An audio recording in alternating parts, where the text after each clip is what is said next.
So what's going on, guys? What are you doing over there? I just started recording for the episode and I heard a noise and I looked over. This wandering trader, I don't know what you're doing, man, but it don't seem right.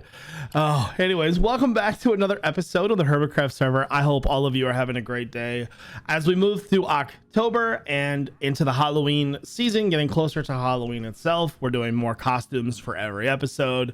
Today's costume is iJevin. I am the vigilante slime of the Hermitcraft server. That's right, people. I've got a great episode planned for you guys today, but for real, like, so I really have no idea how this guy got here. I'm assuming he spawned on the wood and moved, and now this is just here.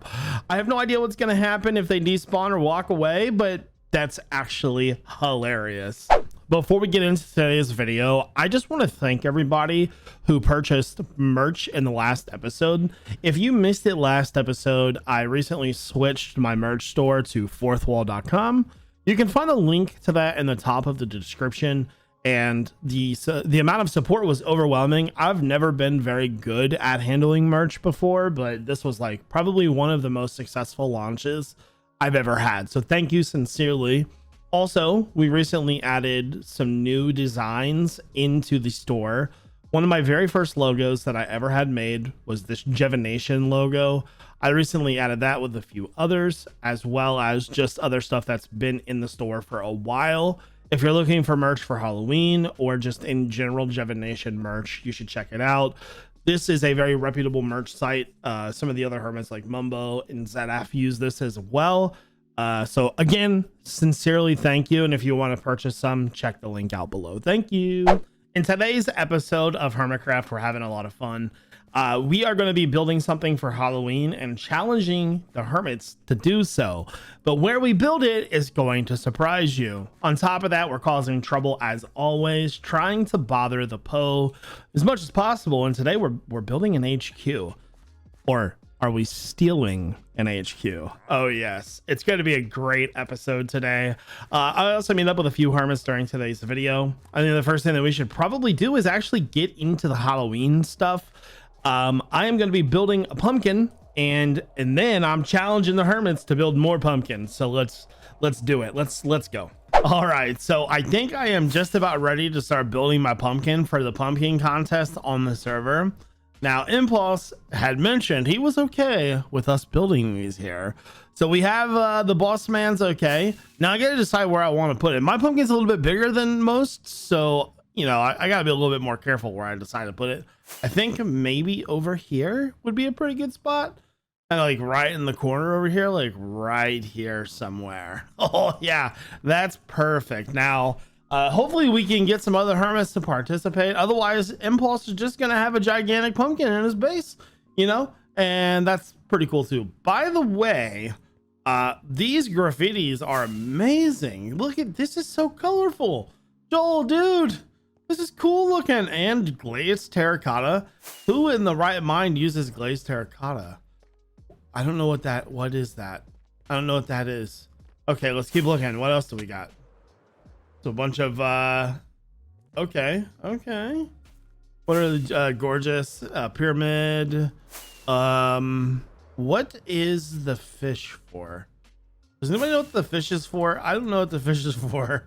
Solar power, man, those are so freaking cool. I definitely got to build one. Anyways, guys, I'm gonna hop into a time lapse. I hope you enjoy the content.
All right, I hope you guys enjoyed that time lapse. The Halloween build is done. I built a spooky pumpkin, and I'll be honest with you, pumpkins are, wow, they're hard to build. Oh my lord. Now this pumpkin is a play off of a pumpkin that I did last season, and be sure to check out the credits in the description below as well. Now this pumpkin is changed from that pumpkin in a lot of different ways. First and foremost, the block palette's totally different. With this, I decided to use the red smooth sandstone. So let's take a look at that block right here. Then we have orange terracotta with a little bit of regular terracotta mixed in. And then for the stem, we have like mangrove wood, green terracotta, lime terracotta, and some moss.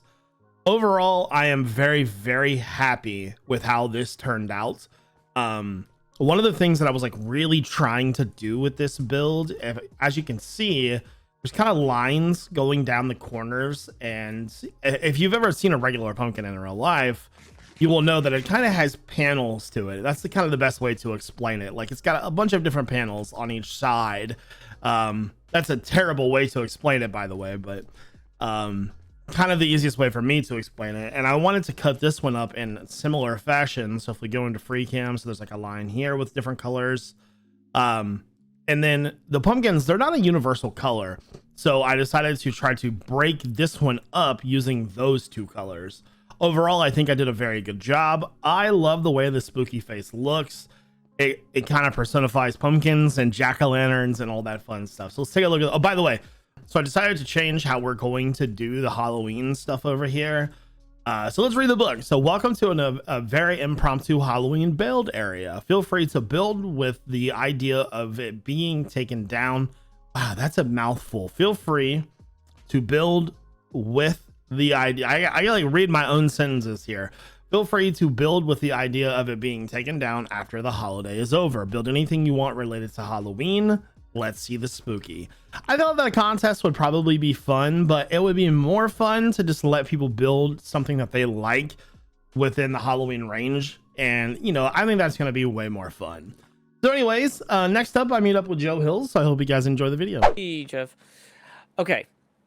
So basically, I'm now facing north toward where that water tower would be. Yeah. So if you fly about 2 minutes through a bunch of obstacles, you could end up going this way to where these icebergs are here.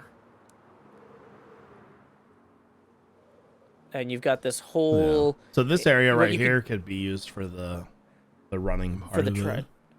And what I was thinking is the tridents, what you could do is you could use buoys with lights on them to keep the ice melted. Yeah. And also mark the course, right? Yeah. So people are tridenting through icebergs and stuff. And you could still add decorations and things, but it's a lot easier, I think, to build a course at this scale if the natural terrain is working with you. Oh, right? Absolutely. Yeah. My only other option was to just look for a bunch of stuff. Well, in this way, it's near other things. You're already connected to the portal network, you know. So. Were you thinking that you would... I think in a traditional triathlon, do you swim first? I have no idea. I literally couldn't tell you. Yeah. I called it a triathlon because I was going to do 3 sports. So okay. That's why. Gotcha. So you're not going to... It's not authentic.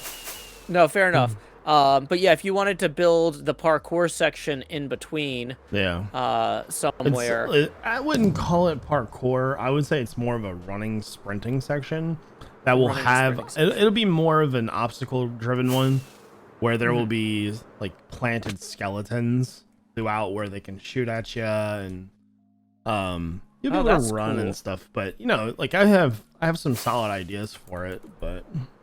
Well, one thing that I could do is, so this, if you come back to Cub's Labyrinth area here. Oh, you're already here. Yeah, yeah. So this area was intended to be kind of a place for people to build like weird parkour challenges and mazes and stuff like Cub did. Makes sense. So if you have a parkour challenge that's the midpoint of this, we could have the parkour challenge. Maybe I give you the like a third of this parking lot area here. Like you said, I don't think I'm gonna do parkour. I want to do more of a running okay. course, like a sprinting course. Gotcha. But I guess what I'm saying is like that's still like thematically. Yeah. A sprinting course is kind of a. The reason why I think the forest would be better is it's more like cinematic and scenic. You know what I mean? Like rather than having a big open space, I would be much happier running through the forest because number one, better views, but number two, it allows us more opportunities to do things to the course. We can add shortcuts that'll be much easier to add since we won't have to build them unorganically since it's like all flat here. But yeah, that makes sense. So I guess what I was kind of looking at was, do you want to start from a blank slate? Like, were you going to end up building a forest or remove? No, I'm not building another forest. So that sounds terrible. If you were going to remove the whole forest, no, I'm going to cut a path to it. Okay, yeah, that makes sense. Okay, yeah. So cut a path and then move on to the next part, basically. Yes. So basically, if you wanted to start anywhere south of the road here, you see how the road's like marked with frog lights? Yeah, I can you could have the end point for your elytra anywhere on the south side of this road. Yeah. Cut straight through the forest or zigzag or whatever until you get to the ocean, and then you've got your trident course. Yeah, I think it'll work. Just if I had a recommendation, just try to be careful removing the landscape because if you move too much, I'll have to add a lot in. Just kind of counterintuitive to what you're doing. So. Well, no, the thing is, I was going to say, I'm not really touching the landscape beyond the oval. Okay, perfect. Yeah, that should work. So that's why I was saying if you start if you have like the landing for the elytra course, like build a big pad somewhere like about where I'm standing here, maybe. Yeah. I think this area will work fine. Honestly, like. Yeah, it's something where I love building stuff from real life because it's an opportunity for me to learn stuff that I never would have stumbled across otherwise. You know? Yeah. And have you ever? I'm sure you've probably, if you know anything about architecture, you've probably heard of Frank Lloyd Wright. You know that is? Yes, I have heard of Frank Lloyd Wright. Very popular, probably the most popular architect. Designed a house called Falling Water and a few others, like a lot of. So cool fun fact about Frank Lloyd Wright. Back in that time, when they were commissioned to design houses for these people, as an example, there's a house in Springfield, Ohio. Oh my God, what is it called? Hold on. I'm gonna go to the Googs.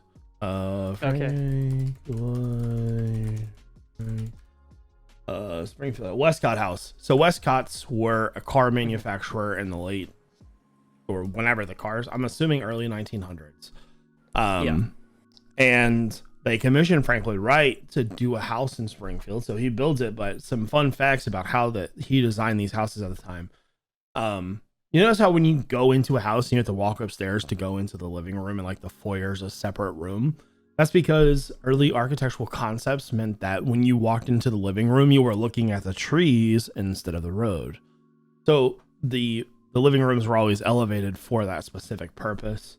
And some other very cool facts about architecture in that time was that the architect also designed the furniture of the house to fit the aesthetic of everything. They didn't just furnish it themselves. The architect did it. And then also he designed a lot of the ladies' dresses to fit the aesthetic of the house as well. So interesting. Yeah, it's very cool stuff. So it's not. So you're not just buying a house, not then, no, chairs, but also dresses. Wow, yeah, all of it. Yeah. So and his designs were like they're legendary. So almost all of his houses are like historical land sites now. And the tour that I got to do, the one that's near me, it was pretty awe inspiring. Oh, that's really cool. Yeah, I really wanted, last time I was up in Pittsburgh, I actually messaged you because I wanted to try to get to the Falling Water House, but we couldn't make it fit that trip because we were delayed. That's a shame because that's a lifetime trip right there. That is something they've spent like millions of dollars restoring it because, having a house do a waterfall is not the most practical thing in the world, but No, I wouldn't imagine so. But That's why nobody lives on top of Niagara Falls. exactly. Okay, Joe, I've had a fun time talking with you, but Yeah. I will let you know this right now. I just devoured the biggest breakfast ever, and I'm very sleepy. Alrighty. Well, thanks for stopping by, Jev. I really appreciate you making time to come out here. Yeah, no problem. And yeah, feel free to break ground on this whenever. Joe, what's your ultimate breakfast plate? Do you like breakfast food? You gotta like breakfast food. I do like breakfast food. I love a good like chorizo breakfast burrito. Okay. Like chorizo, eggs, some salsa, something like that. I had 3 eggs over medium. I like a little bit of dippy, not too much. Sausage links, bacon, and toast. All right, so I hope you guys enjoyed that time with Joe Hills. Joe is my favorite person ever. He's so fun to hang out with. So Joe is actually lending me his area for a project that I want to do in the upcoming months. Basically, I've had this idea to do a sort of Hermitcraft triathlon for a while now. And he's got a pretty good space out there for it. So kind of think of MCC, but built in vanilla Minecraft. The games will be likely underwater trident racing, like sprinting, parkour, and a sort of ace type of race. It's going to be pretty fun. I think it's going to take a lot of work, but me and Joe were talking about it. So that was, it's very nice for him to let me use that area as well, I think. So just kind of checking my shops here. So I had the idea, is like, well, maybe I could fit it somewhere inside of here. Let's take a quick look and see. Oh my God, it's so empty. Oh, what are you? Oh, guys, I think we were just given a gift. Oh my God. Oh, what's that? Hold on. What's this? Can I hit a button? Where's the button? I want to hit the button. There does not seem to be a button. Okay. I don't know who put, I don't know if this is even going to be a permanent thing. Oh my God. Please be empty. Please be empty. Please be empty. Oh, let's go to free cam. Oh, that's perfect. Oh my Lord. Who built this? I need to shake their hands. If it's Skiz, no thank you.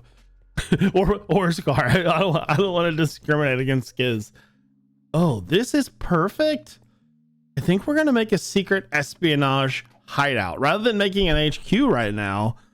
I think we make a secret espionage hideout, because when they have their meetings here, because eventually they are gonna have their meetings here. Not only I do know that, because remember we get the board coming, and when the time comes, they're gonna need to meet over there. Oh my God, that's so perfect. Oh, I gotta get to work. Okay, this is like literally perfect. So I'm gonna make it to where we break a block and fall in right here and then walk into here, and then we have a little bit of a secret meeting room down here. Now this is eventually gonna get found whenever he decides to do the interior of this building, and that's fine, I don't care. But I think it would actually be kind of hilarious to put like days since found sign on the wall and just update it every single day. That would be funny. Another thing that is also very funny. Now I know that Corrales has a farm like right over there, and no secret hideout is a secret hideout without a secret escape hatch. So I think after we get the hideout built, we need to make a redstone contraption to let us get out of there safely. And I have a great idea for it. So first things first, let me get this built. I have a pretty good idea. Since we have 4 members, we'll make a small table, put some bookshelves in, make it look pretty classy. Say hello to the Pearl skis. Hello, Pearl. And yeah, this is good. This is gonna be fun. Okay, secret hideout is moving along nicely. Let's get down here, show you what we got going on. So to get in, we're gonna just place the blocks back down like Scar has them. Break this, come in. Now I'm gonna have this blocked off so nothing can just walk in here. So this is what I got so far. Kind of a super secret lair. Going with his block palette of the smooth sandstone and everything. Looking pretty good, by the way, I gotta admit. We got all our signs, we got a bunch of books. Super secret hideouts are kind of hard to design when you don't have a lot of space. So no super secret hideout is complete without cake. We've got the cake, we can chill. There's not a lot of people in the group right now, so we're just gonna stand around and listen for their super secret plans. So now that this is kind of done, I think it's time that we make a super secret escape hatch. Okay, secret hideout done, secret tunnel done. Let's talk about it. So when you walk in, you've got all the bookshelves. The bookshelves are a bit of a misdirection, right? We want people to think if they find this that there's something there, there's something going on. Obviously there's nothing going on, but I will show you. Hold on, I need to get one thing out really quickly. There we go. Okay, so imagine we're down here, we're having a super secret meeting. If you need to leave, you grab this one, you grab this one. The person on the way out grabs these over here. Boom, jump up. I don't have the wrong one. There we go. Place it back down. When you go back in, do the same thing. Grab the items, place it down, place them back into the things that you need to do. So if we're down here and there is super secret meetings going on and something happens and we get busted, how do we get out of here? Well, there's 2 barrels, or there's a couple more than that, but obviously the front 2 barrels are the most important. So we're using some redstone. You would come over to this barrel, take the stack of cobblestone, put it in this barrel, opens up a super secret chamber here. Go in here. I'm gonna need to get my rockets out real fast so I can fly out of here, because there's no way out of here. So you walk this way, come over here, jump down there, and then when you jump down, this leads over there, which is like goes out to Corralis's base. Super secret tunnel, it's important. Let's talk about how the redstone works. Actually quite simple. So first and foremost, we have 2 sticky pistons in the back that are always extended, except for when there's an item in there. Now, when you place the item in there, it will activate our redstone and pull them back. But the way that it happens is these are delayed a few ticks. And the first one right here pulls. So this one goes down, those pull back. This goes first, this goes second. So how are we doing that? Well, I can't really walk over there. So the way that I'm going to show it to you is through free cam. Let's go right here. So there's the comparator in the barrel, runs the redstone signal down to this right here. This is a silent T flip-flop. Essentially, it acts as a button or a lever with a button. Basically, you put the blocks in there, opens it. You put the blocks in there, it closes it. It's easiest way to do it is that barrel is effectively a lever. So it runs a redstone signal into a locked comparator or into a locked repeater. And that's how that system works. It's very, very straightforward, very easy redstone, takes almost no time to do. As you can see, it took pretty much 10 minutes to figure out. I'm not even very good with redstone, so you can do it too, I promise you. Let's see if I can get out of here. Maybe not. Maybe we're stuck in the super secret tunnel for forever. Let's get out of here. Okay, so that's how that all works. So break that, take that out, put this over here, and that is our super I've said super secret probably 87 times at this point, but it's worth it. So I've got to let NoPo know, that way we can start spying, collecting the intel. Now finally, there's one last thing. Boom. Days since found, sort of like a day since accident. And then go here, 1. And I'm gonna update this every time I come down here. I'll keep track of the day that this was posted, so that's hilarious. Well, that is probably going to take care of today's episode. Hopefully we get some hermits to build some stuff over in Impulse's area and just continue to absolutely troll the POE as much as humanly possible, because it's just so much fun. So I hope that you guys enjoyed today's episode. Don't forget to check out the merch link as well, and I hope you all have a good one. This is iJevin. Peace out, everybody.